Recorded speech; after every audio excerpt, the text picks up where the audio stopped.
YouTube channel survival of the fittest. कैसे हैं आप सब लोग? I hope you all are doing great और मैं भी एकदम बढ़िया हूँ। Let's resume our session. हम डिस्कस कर रहे थे आरपीएससी असिस्टेंट प्रोफेसर जोलॉजी का क्वेश्चन पेपर, जिसके अंदर 25 क्वेश्चन हम ऑलरेडी डिस्कस कर चुके हैं। अभी अभी हम डिस्कस करेंगे 26 क्वेश्चन। सो स्टार्ट करते हैं। Next question is, which of the following is a paired blind saccule that open by ducts to the outside of the body adjacent to the n appendages in orthopods and function as an excretory organ? तो arthropods के अंदर excretory organ की बात करें तो mail फीजिंग tubules पे excretory organ है, coxal gland पे एक्सक्रीटरी ऑर्गन है, स्टेटोसिस्ट यहाँ पर बैलेंसिंग ऑर्गन है, इस वजह से ये रॉन्ग हो जाएगा। पोडोब्रंक भी यहाँ पर रेस्पिरेटरी स्ट्रक्चर है तो ये भी रॉन्ग हो जाएगा, तो ये दोनों एलिमिनेट कर सकते हैं। अब अगर हम बात करें मेल पीजियन ट्यूबुल्स की, तो मेल पीजियन ट्यूबुल्स एक एक्सक्रीटरी ऑर्गन तो है इंसेक्ट्स के अंदर और ऑर्थ्रोपोड्स के अंदर, but it is a blind tubule that open into the alimentary canal, not in the appendices. तो ये एलिमेंट्री कैनाल के अंदर ओपन होती है और एक्सक्रीशन एंड ऑस्मोरेगुलेशन में हेल्प करती है। So this is not the paired sex opening near the appendices. That's why pigeon tubules is also a here wrong option. Coxal gland is present in some crustaceans and arachnids, which are some arthropods. It is paired sac-like excretory organ that they open by ducts near the bases of appendices, that is coccyx. So coccyx के पास में ये open up होते हैं. So this is why, so that's why coxal gland is the correct answer for this question. Stetocyst, as I said, this is balancing organ, not the excretory organ. And podobranch is a gills and respiratory structure attached to the base of thoracic appendages in crustaceans. So that option number second is the correct answer for this question. Next question is, in all amniotes, claws and nails are formed by conification of which of the following? So here some layers of skin is given, and here asked about the conification of here asked about the claws and nails are formed by which type of layers conification. So if we talk about stratum corneum, it is the correct answer because stratum corneum is the outermost keratinized conified layer of the epidermis. It forms the claws, nails, hooves, and horns in amniotes, and this is the modified into these organs like claws, nails, and hooves. Claws, nails, hooves, and horns. So here, claws, nails, hooves, and horns. So these structures are conified by the stratum corneum, as name suggests. So option number first is correct answer. If we talk about stratum germinativum is the basal structure, deepest epidermal layer, and where new cells are produced, but not the conified part forming claws and nails. So that this is wrong option.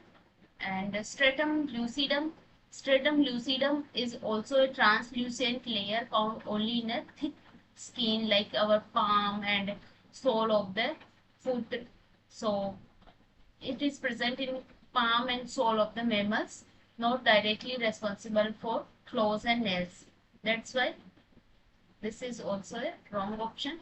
And if we talk about corium, so corium is other name of the dermis. So dermis is a connective layer beneath the epidermis. Outermost layer is the epidermis, and after epidermis, this is the layer beneath the epidermis and provide vascular support but does not form claws and nails. So that's why this is also wrong. So this question is about the connective tissues and layer of skin. So option number first is the correct answer. Next question is, which of the following is not a characteristic feature of hippocampus? So here asked about not a characteristic of hippocampus. Hippocampus, that is seahorse. So the seahorse, can you imagine the structure of seahorse? Seahorse structure is like this. This is the long tubular mouth of seahorse, and here is the brood pouch, and this type of structure is.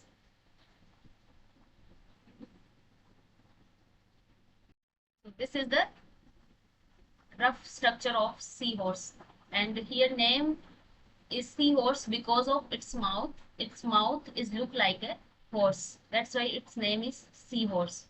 So its characteristic feature is male have brood pouch, and here male have brood pouch like kangaroo.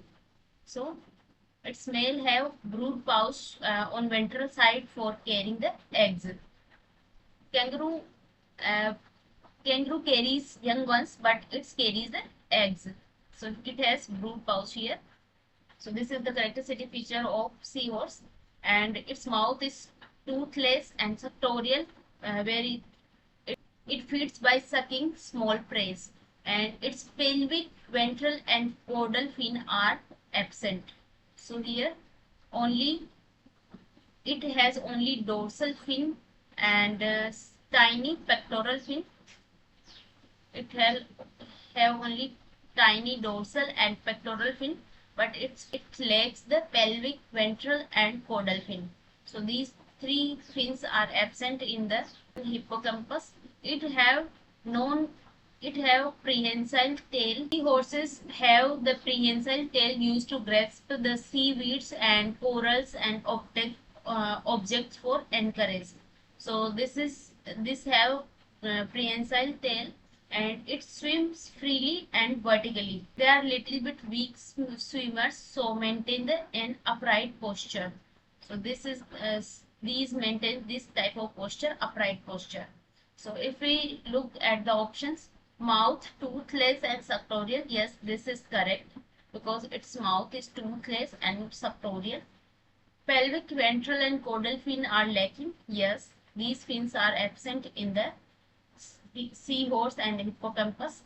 Tail is non-prehensile. No, this is wrong because its tail is prehensile. Not prehensile is wrong. So this is of our correct answer because here asked about note a characteristic feature.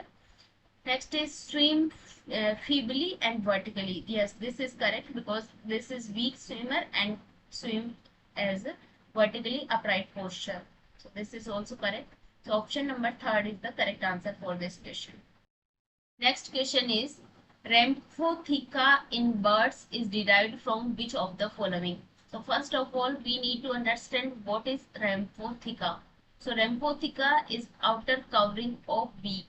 It is a hard covering of the beak. So this is, what is this?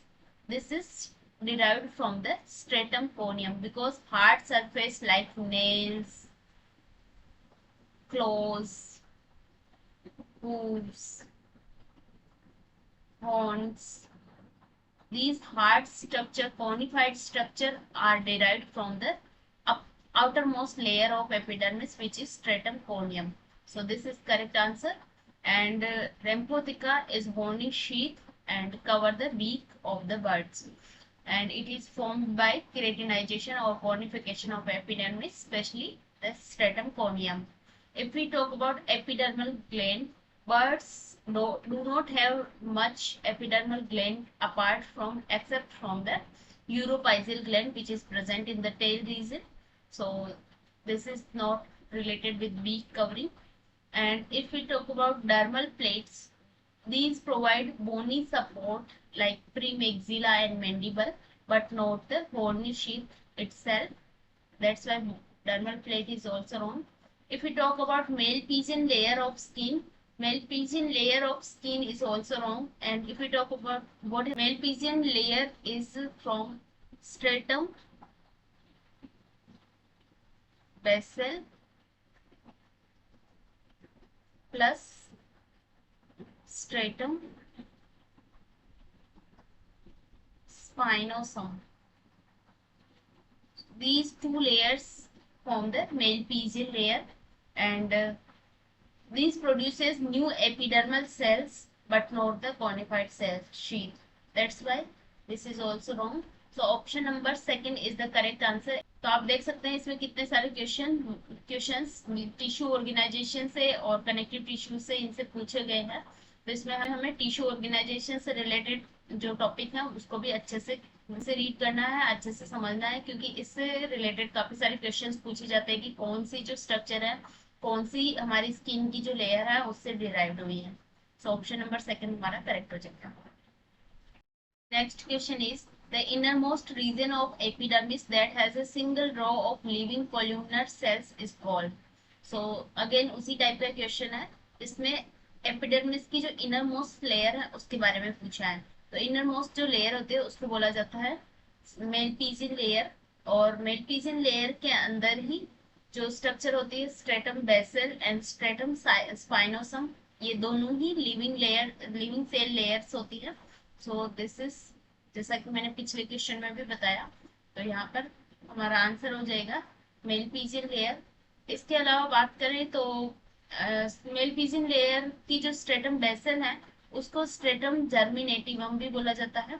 कोरियम की बात करें तो कोरियम का पिछले question में भी मैंने बताया कि इसी को डर्मिस बोला जाता है. ये एपिडर्मिस नहीं है. डर्मिस, एपिडर्मिस के नीचे जो वाली जो लेयर है जो जिसमें ब्लड वेसल्स वगैरह प्रेजेंट रहती है, वेस्क्यूलर सिस्टम प्रेजेंट रहता है, तो ये डर्मिस वाला पार्ट है. तो this is wrong. Stratum lucidum जैसा कि हम डिस्कस किया कि ये पाम एंड सोल के अंदर प्रेजेंट रहती है, सोल ऑफ द मेमल्स. तो मेमल्स के अंदर जो पाम और सोल की जो हार्ड जो लेयर होती है उसी को स्ट्रेटम ल्यूसिडम बोला जाता है.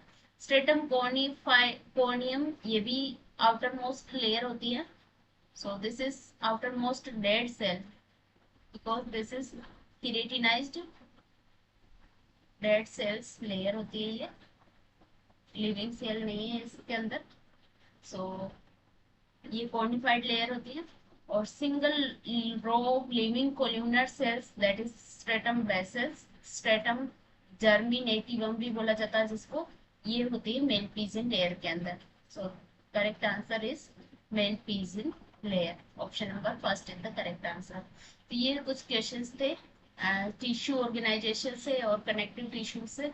तो आई होप ये सारी इन्फॉर्मेशन जो भी बताई है आपको पसंद आई होगी. अगर आपको वीडियो पसंद आया है तो वीडियो को लाइक जरूर करें और अपने फ्रेंड्स के साथ भी शेयर करें. तो मिलते हैं नेक्स्ट वीडियो में. Till then take care, bye bye.